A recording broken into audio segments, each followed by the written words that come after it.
We need to take a statement so we can establish what happened on Saturday night. What time did you get back to David's flat? What time? I don't know. Can you give us an estimate? I don't remember. Would your pals remember what time you left the club? He seemed nice.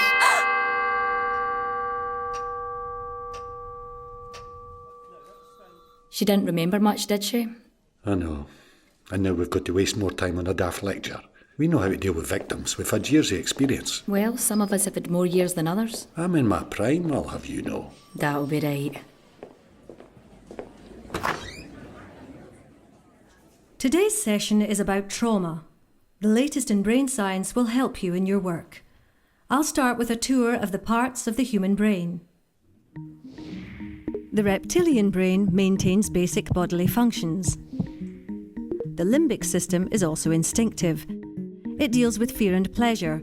For example, you pat a dog, it senses pleasure, and without thinking, wags its tail. The neocortex is the site of logic, imagination, planning, and control. It's more sophisticated, but because it's conscious, it's slower than the older parts of the brain. The amygdala is a key part of the limbic system. It has one job: to sense danger and set off the alarm. When it's a matter of survival, the primitive parts of the brain override the conscious part. There are 3 possible survival responses: fight, flight, or the one that people don't think of, freeze. When the alarm goes off, blood and oxygen are diverted to muscles, adrenaline floods the body, and all systems that are not crucial to survival are switched off. Normally, the job of the hippocampus is to file memories so you can retrieve them later, but in times of danger, it stops filing memories, which makes it harder to gather evidence later on. Instead, the hippocampus switches to pumping cortisol. What's useful about cortisol is it stops us feeling pain, so we can focus on survival. Can anyone give me an example? A farming accident where a man carried his own arm for a mile without feeling any pain? Yes, excellent example. It is an evolutionary safety mechanism which is fast and instinctive. In essence, it's our body's very clever way of protecting us. To recap, an example of the 3 parts of the brain working together. You're standing at a bar. Your reptilian brain is keeping your heart beating. You're enjoying the pleasure of a nice pint with your limbic system. You're using your neocortex to work out if there's time for another before the last train. What could happen to make the amygdala kick in? What if this happened? The way you'd respond would depend not on your logical brain, but on your instinctive brain. Being glassed in a bar would be a traumatic experience. Who can give me another example of an event that can cause trauma? War? Rape? A car crash? Good, yes. Trauma occurs when a person is overwhelmed by something beyond their control. The survival brain takes over the rational brain. It can lead to post-traumatic stress disorder, PTSD, with symptoms that last at least a month. Vicarious or secondary trauma is something you may experience if you deal with incidents such as rape or sudden death, or think of Lockerbie, Dunblane. You're not superheroes. Having a brain makes you all vulnerable to secondary trauma. It's important to understand that when trauma occurs again and again, it can become complex PTSD, such as in domestic abuse or child sexual abuse. The alarm system in the brain becomes jammed. Memories are stuck in the limbic system, so a trigger can set off the alarm. The trigger could be anything: a colour, a smell, a sound, a sensation. Now, the indicators of trauma. What should you be looking out for? Depression. Crying a lot?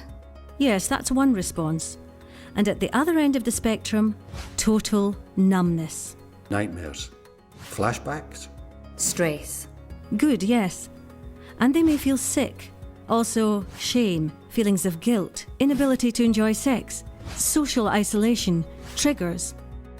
People often feel overwhelmed by the symptoms of trauma. This can lead to using alcohol or other drugs to block out memories, or self-harm, or dissociation when a person's mind detaches from reality. Indicators can be specific to the type of trauma. Say, dental problems, when someone who was orally abused avoids going to the dentist. A victim of abuse might bond strongly to her abuser. This is known as traumatic bonding, or Stockholm syndrome. And jumbled up memory, when a person's normal recording of memories doesn't work. Can you recall any times you've seen that symptom? What time? I don't know. A traumatised person may not seem like her usual self, or may be hypervigilant, on edge, or being startled by everyday things. Everyone is different. You never know what impact trauma will have. Symptoms can change from day to day.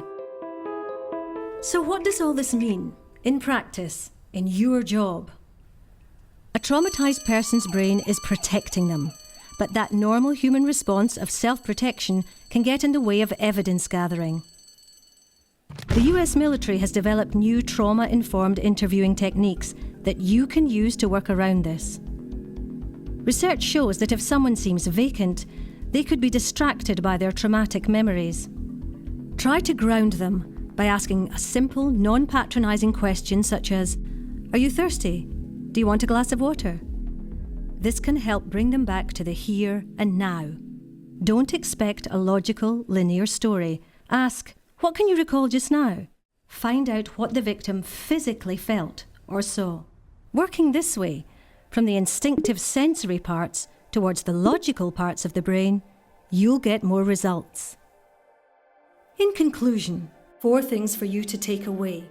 Trauma response is the brain in survival mode. Repeated abuse can make trauma symptoms worse.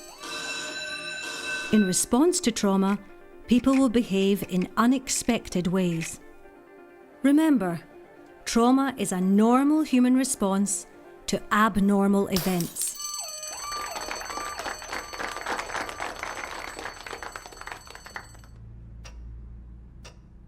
We know that you've gone through a really painful experience, but we need to take a statement to understand what happened on Saturday night. Are you able to tell us anything that you remember about his flat? Anything at all? A dog. Barking. Are you able to remember any physical sensations or feelings that you had? Cigarette smoke. I can smell it now. What was going through your mind? I couldn't understand it. I just couldn't move, or even scream. To freeze is a perfectly normal response.